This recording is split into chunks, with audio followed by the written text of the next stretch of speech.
Okay, so now everything is installed. Down there you can see the isolator. Here I hooked it up to the battery, and here is the internal switch. The external switch is already in place, as you can see here. So now we start by pressing this button. Yep. And down there you can see that there is no flashing, so should be good to go. Let's see here. Let's go inside. Turn on. Oh yeah.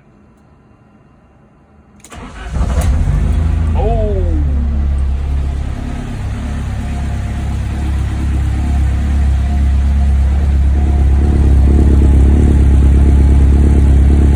Yep. Happy camper. So, the engine started. Now we will check if the button here works. So we press the button and it works. And as you can see, nothing here. It's totally dead.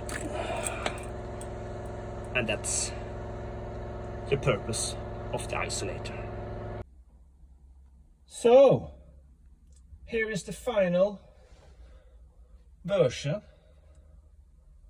You press the button, illuminates, and then turn the key. Everything works. Oh, I'm so happy.